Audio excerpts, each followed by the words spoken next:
दोस्तों, आज मैं आपको एक और नई कहानी सुनाऊंगी जिसका नाम है उल्लू और चिड़िया की दोस्ती। किसी जंगल में दो दोस्त, एक उल्लू और एक चिड़िया रहते थे। उन दोनों का घोंसला आमने सामने पेड़ों पर था, इसीलिए पास रहने के कारण वो दोनों बहुत अच्छे दोस्त बन गए थे। वो दोनों हमेशा अपने अपने पेड़ों पर बैठकर घंटों बातें किया करते थे। ऐसे ही सब कुछ ठीक चल रहा था। एक दिन वो दोनों हमेशा की तरह अपने अपने पेड़ों पर बैठकर बात कर रहे होते हैं। तभी एक बकरी चिड़िया के पेड़ के नीचे आकर बैठ जाती है। चिड़िया और उल्लू उस बकरी को कोई मुसाफिर समझकर नजरअंदाज कर देते हैं। लेकिन कुछ दिन बीतने के बाद भी जब वो बकरी वहां से नहीं जाती तो वो दोनों उसके पास जाते हैं। बकरी बहन, क्या तुम कोई मुसाफिर हो या इस जंगल में रहने आई हो? मैं कोई मुसाफिर नहीं हूँ और ना ही अपना जंगल छोड़कर यहाँ रहना चाहती हूँ। तो इतने दिनों से तुम इस पेड़ के नीचे क्यों बैठी हो? ना कहीं जाती हो और ना ही कुछ खाती हो। क्या तुम बीमार हो? मैं बहुत बीमार हूँ। कुछ दिनों पहले आए तूफान में मेरा सारा खाना खराब हो गया। जिसके बाद मैं खाना ढूंढने के लिए इधर उधर भटकने लगी। इसी बीच भूख की वजह से मेरी तबीयत और खराब हो गई और जब बीमार हालत में मैं यहाँ आराम करने बैठी तो फिर मुझसे उठा ही नहीं गया। लेकिन अगर तुम बिना कुछ खाए इसी तरह बैठी रही तो तुम्हारी तबीयत और भी खराब हो जाएगी। मुझ में यहाँ से उठने की ताकत नहीं बची तो मैं खाना ढूंढने कैसे जाऊंगी? बकरी की बात सुनकर चिड़िया को उस पर दया आ जाती है। बकरी बहन, तुम चिंता मत करो, आज से मैं तुम्हारे लिए खाना लाऊंगी। चिड़िया की बात सुनकर उल्लू हैरान हो जाता है। इसके बाद जब वो दोनों अपने अपने पेड़ों पर जाकर बैठते हैं तब उल्लू दबी आवाज में चिड़िया से पूछता है, तुमने बकरी से ऐसा क्यों कहा कि आज से तुम उसके लिए खाना लेकर आओगी? उस बकरी की तबीयत बहुत खराब है, इसीलिए उसकी मदद करने के लिए मैंने ऐसा कहा।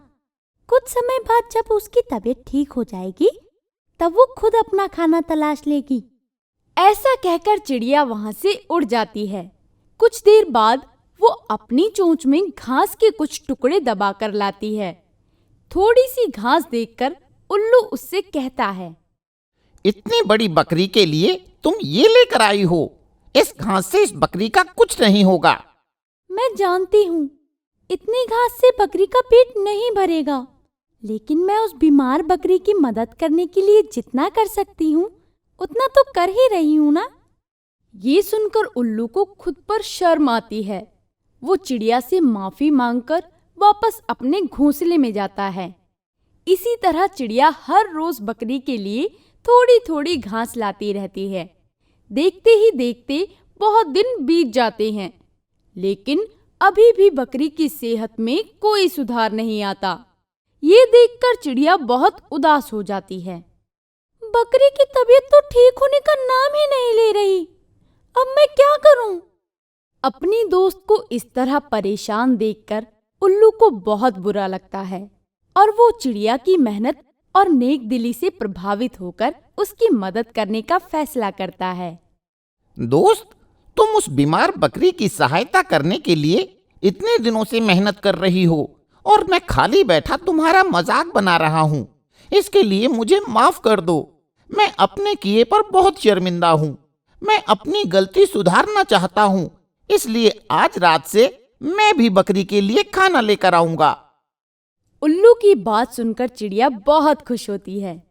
अब वो दोनों बकरी के लिए खाना इकट्ठा करने लगते हैं। एक रात घास इकट्ठा करते हुए उल्लू को खेत में पॉलीथिन गिरी हुई मिली।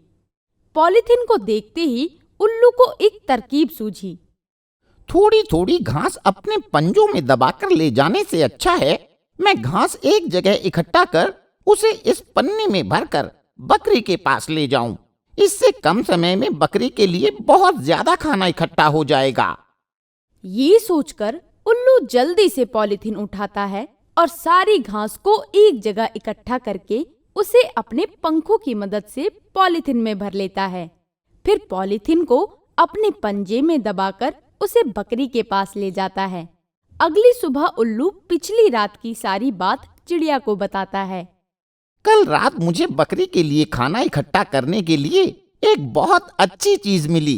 उसकी मदद से हम कम समय में बकरी के लिए बहुत ज्यादा खाना इकट्ठा कर सकते हैं। अच्छा, वो कैसे? जल्दी बताओ। ये देखो, ये है वो चीज। अरे लेकिन ये पॉलीथीन हमारी मदद कैसे करेगी? इस पर उल्लू चिड़िया को पॉलीथीन के फायदे के बारे में बताता है। चिड़िया को उल्लू की ये तरकीब बहुत अच्छी लगती है। अब चिड़िया भी बकरी का खाना इकट्ठा करने के लिए अपने साथ पॉलीथीन लेकर जाने लगती है। इसी तरह देखते ही देखते कुछ ही दिनों में उल्लू और चिड़िया मिलकर बकरी के लिए ढेर सारा खाना इकट्ठा कर देते हैं। रोज पेट भरकर घास खाने से बकरी की सेहत कुछ ही दिनों में ठीक हो जाती है। वो उल्लू और चिड़िया से कहती है, मैं तुम दोनों का बहुत बहुत धन्यवाद।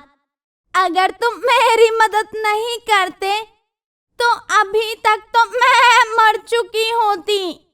मैं तुम दोनों की बहुत आभारी हूँ। नहीं दोस्त, ये तो हमारा फर्ज था। और इस तरह उन तीनों की दोस्ती हो जाती है और फिर बकरी चिड़िया और उल्लू के साथ उसी जंगल में खुशी खुशी रहने लगती है। तो दोस्तों, इस कहानी से हमें ये शिक्षा मिलती है कि परिस्थिति चाहे जितनी भी मुश्किल क्यों ना हो, अगर हम बिना घबराए अपने हौसले बुलंद करके काम करें तो हर परिस्थिति का सामना कर सकते हैं। अगर आपको हमारे वीडियोस पसंद आ रहे हों तो इन्हें लाइक करें, चैनल सब्सक्राइब करें और हमारे कार्टून शोज सबसे पहले देखने के लिए बेल आइकन दबाना ना भूलें।